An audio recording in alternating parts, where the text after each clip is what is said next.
तो जैसे हम टेंस पढ़ते हैं या हमने पैसिव वॉइस पढ़ा, है ना?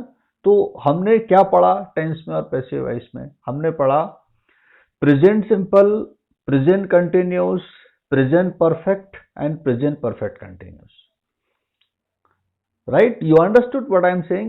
We have talked about present simple, present continuous, present perfect continuous. Then past simple, past continuous, past perfect continuous. Same thing is in future.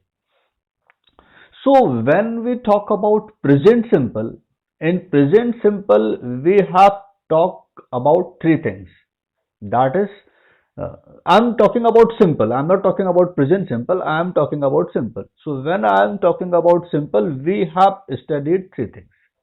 We have talked present simple. We have talked past simple. We have talked future simple. When we have talked present simple, somebody does something. When we have talked past simple, somebody did something. When we have talked future simple, somebody will do something. ठीक है sir, हमने simple में तीन ही चीजें पढ़ी. Sumit, are you understanding what I am saying? Okay, हमने तीन चीजें पढ़ी. हमने पढ़ा प्रेजेंट सिंपल, फिर हमने पढ़ा पास्ट सिंपल, फिर हमने पढ़ा फ्यूचर सिंपल. अच्छा, फिर हमने इन्हीं का पैसिव वॉइस पढ़ा. हमने पहले प्रेजेंट सिंपल एक्टिव वॉइस पढ़ा जिसको हमने टेंस कहा. फिर हमने उसी प्रेजेंट सिंपल का पैसिव वॉइस पढ़ा. Same way with past simple also, same way with future simple also. अच्छा, अब एक बात हमें समझनी है कि सिंपल यहां पर खत्म नहीं होता, क्योंकि in the beginning we do not want you to be loaded. तो आपको केवल तीन चीजें पढ़ाई जाती हैं, प्रेजेंट सिंपल, पास्ट सिंपल और फ्यूचर सिंपल. लेकिन सिंपल उसके आगे भी जाता है.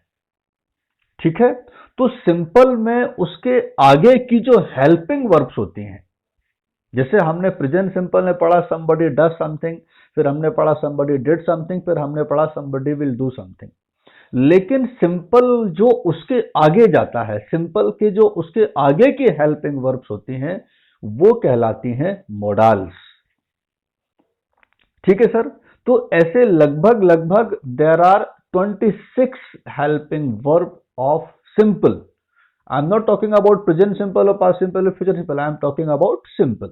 जैसे आप उसमें पढ़ेंगे would, जैसे आप उसमें पढ़ेंगे should, may, might, can, has to, have to, had to, will have to, may have to.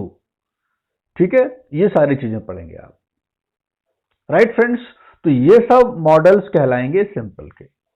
ऐसी ही कहानी है कंटिन्यूस की. तो कंटिन्यूस में आपने क्या पढ़ा? You have studied present continuous, past continuous, future continuous. फिर हमने इन्हीं का पैसिव वॉइस पढ़ा.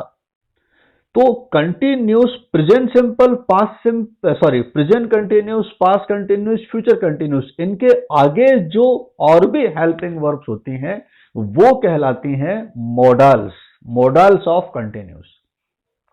तो अगर हम सिंपल भाषा में समझें तो all the modals can be divided in four parts. All the modals can be divided in four parts: simple, continuous, perfect and perfect continuous. So there are certain models of simple, there are certain models of continuous, there are certain models of perfect, and there are certain models of perfect continuous. The models of perfect continuous are not as important. You can leave them. So basically we have to study the models of simple and continuous and perfect. ठीक है sir, M I clear? ये बात समझ में आई? तो सबसे पहले we will study the models of simple. हम सिंपल के मॉडल सबसे पहले पढ़ेंगे. तो सिंपल में हम प्रेजेंट सिंपल पढ़ चुके हैं, पास्ट सिंपल पढ़ चुके हैं, फ्यूचर सिंपल पढ़ चुके हैं. इसके आगे की जो चीजें हैं वो सब सिंपल के मॉडल्स कहलाएंगे. जब ये सिंपल के मॉडल्स खत्म हो जाएंगे, then we'll talk about the models of continuous, then we'll talk about the models of perfect. Am I clear friends? और फिर कहानी वैसी ही होगी जैसे हमने प्रेजेंट सिंपल पढ़ा, फिर उसका पैसिव वॉइस पढ़ा, फिर हमने पास्ट सिंपल पढ़ा, फिर उसका पैसिव वॉइस पढ़ा, फिर हमने फ्यूचर सिंपल पढ़ा, फिर उसका पैसिव वॉइस पढ़ा। यहां पर भी ऐसे ही होगा। हम एक मॉडल पढ़ेंगे तो वो मॉडल एक्टिव वॉइस भी पढ़ेंगे, पैसिव वॉइस भी पढ़ेंगे, और उसी का हम बी फैमिली भी पढ़ेंगे। ठीक है सर, एम आई क्लियर?